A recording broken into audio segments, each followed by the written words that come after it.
নমস্কার বন্ধুরা, আমি তোমাদের মুক্তা। আমার নতুন একটা ভিডিওতে তোমাদের সকলকে জানাই অনেক স্বাগত আর অনেকটা ভালোবাসা। আজ অনেক দিন পর তোমাদের সঙ্গে একটা ভিডিও শেয়ার করছি। ইচ্ছা ছিল আগের ভিডিওটা দেওয়ার পরে কন্টিনিউ করব ভিডিওটা, কিন্তু বিশ্বাস করো ভিউজের অবস্থা দেখে মনের জোর একদমই হারিয়ে গেছে। সেটা তলানিতে গিয়ে একদম শূন্যের কোঠায় পৌঁছে গিয়েছিল। কিন্তু আজ হঠাৎ কেন জানি না কি মনে করলাম যে না, ভিডিওটা যতক্ষণ করাই আছে তো আপলোডটা করেই দিই। তো রোদ বৃষ্টির খেলা শুরু হয়ে গেছে। সকালবেলা ঘুম থেকে উঠে দেখি প্রচুর পরিমাণে বৃষ্টি। আর মেয়ের যেহেতু ছুটি চলছিল ওই সময়টায়, ও ঘুম থেকে যখনই দেখলো ওরকম হচ্ছে, তো ও ভিজতে চাইলো। শত বারণও আর করতে পারলাম না। তারপর বাবার আশকারাও একটুখানি পেয়ে গেল। তো যাই হোক, তার পরপরই আবার রোদ ঝলমলে আকাশ আর দিনটা শুরু করলাম।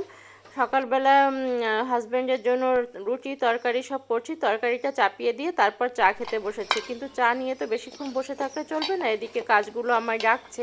তো এই যে বরমশাই উঠে পড়েছে ওদিকে, আর আমি এদিকে রুটিটা করে নিচ্ছি। আর আজকে রান্না হবে ডিমের ঝোল। এডিট করতে গিয়ে তারপরেই না মনে পড়লো, হ্যাঁ ডিমের ঝোলই রান্না করেছিলাম। তো যাই হোক, দেখলেই যে ডিমটা ওখানে আনা রয়েছে। আর এই যে দেখো রুটিগুলো এত পাতলা করে বেলি যে এপিট ওপিট দেখা যায়, কিন্তু তারপরেও বরমশাইয়ের মন জোগানো যায় না। তার আর কি মন পাওয়া ভার।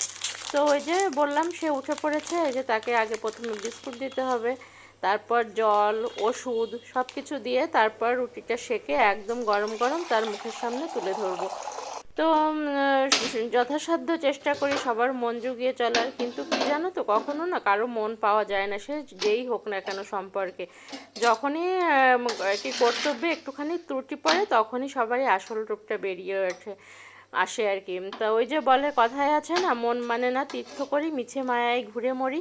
তো আমার অবস্থা হয়েছে তাই। আমি জানি যে কে কেমন, সবাইকেই চিনি সবাইকেই জানি, কিন্তু তারপরেও ওই যে মনে হয় সবার জন্যই এইটুকু করলে হয়তো বা একটু ভালোবাসা পাবো। কিন্তু ওই যে বিড়ালের ভাগ্যে আর শিকে কখনো ছেড়ে না, বুঝলে।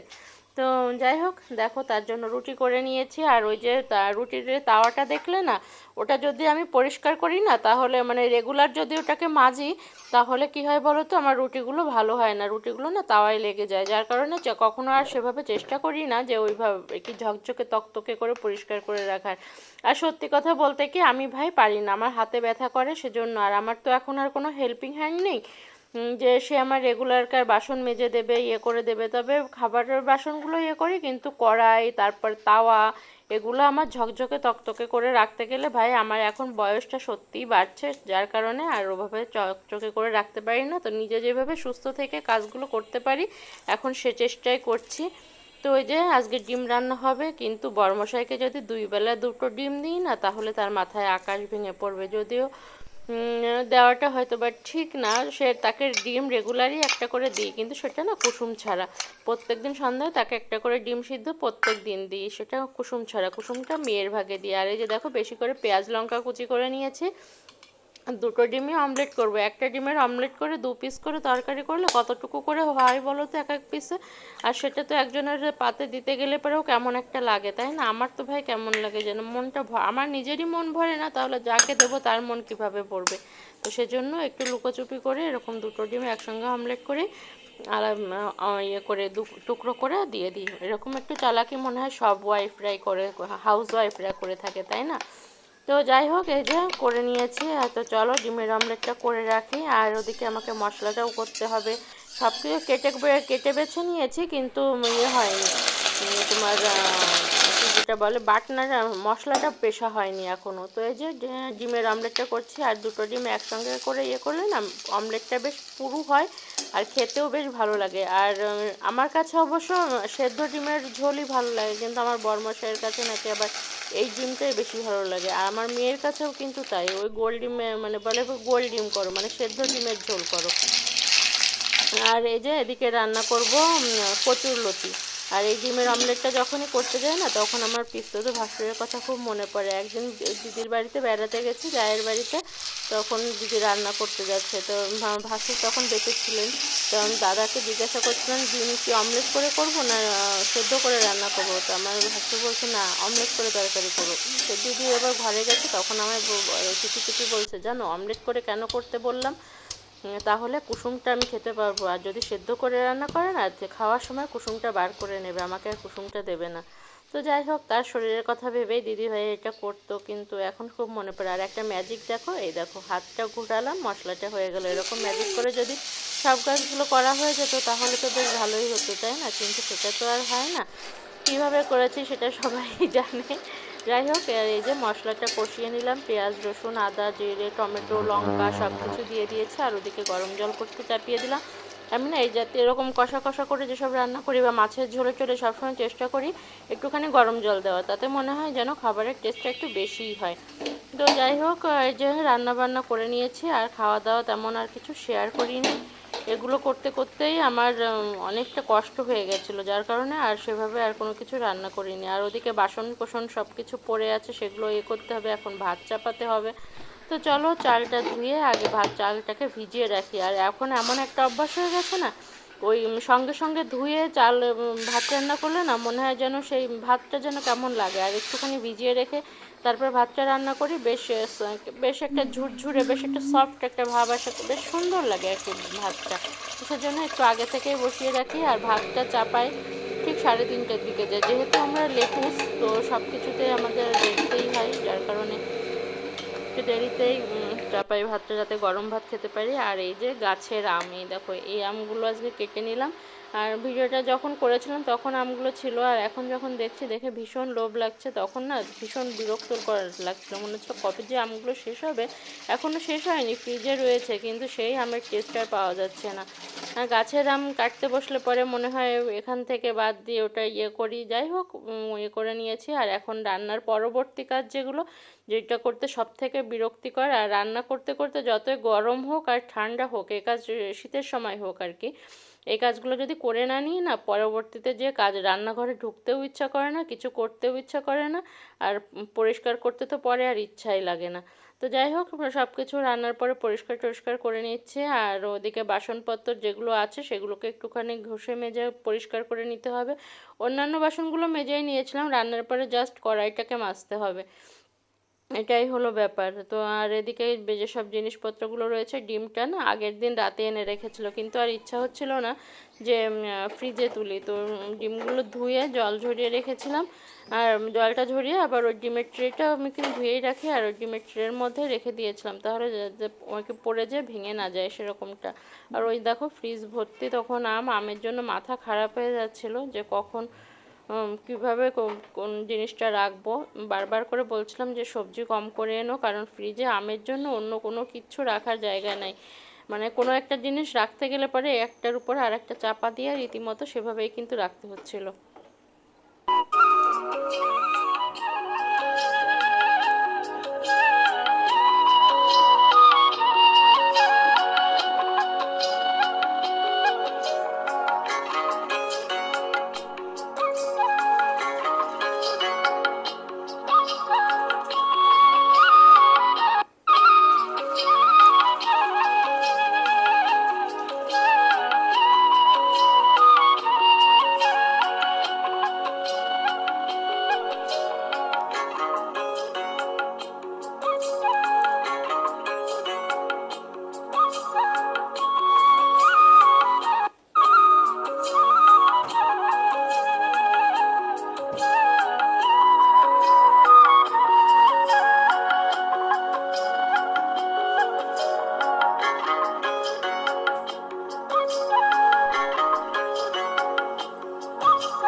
এখন চলে এসেছি সন্ধ্যায়, আমরা আম খেলেও মেয়ে কিন্তু আম খেতে চায় না, গোটা গোটা আম মানে কেটে দিলেও সে তখন খেতে চায় না। তো সেজন্য তাকে সে যেমন আম খেতে চায় না, দুধটাও খেতে চায় না। তো সেজন্যই দুটো কলাও পড়েছিল, ভাবলাম একটুখানি শেক বানিয়ে দিই। তো আম কলা দুধ চিনি সব কিছু দিয়ে ঠান্ডা ঠান্ডা একটা শেক বানিয়ে দিলাম, সেটা কিন্তু সে তৃপ্তি করে খেয়ে নেয়।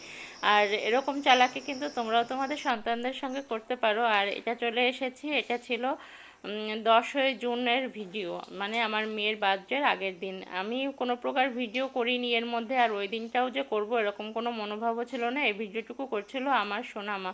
তো ও বলছে আমার বার্থডের কেক বানাচ্ছ, সেজন্যই আমি নিয়ে আসলাম, ভাবলাম একটু ভিডিও করি। আমার জন্মদিনের কেক বানাচ্ছে আমার মা। আর এই যে এখান থেকে আমার খাজানা বের করছি। আর কেকটা বানানোর শুরু থেকে কিন্তু ভিডিও করেনি, যখন আমার ইয়ে করা হয়ে গেছে, মিক্স করা হয়ে গেছে তখন।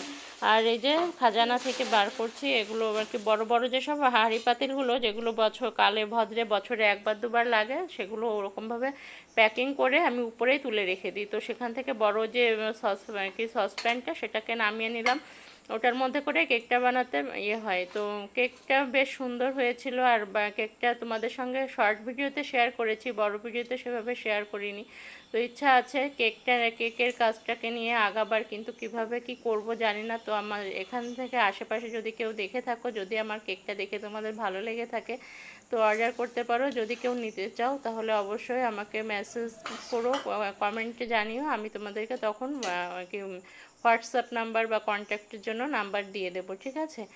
যদি কেউ নিতে আগ্রহী থাকো তাহলে আমি সে এভাবে শুরু করব আর কি। তো এই যে কেকটাকে বসিয়ে দিলাম। তো লাস্ট লুক আর তোমাদের সঙ্গে সেভাবে কিছু শেয়ার করা হয়নি।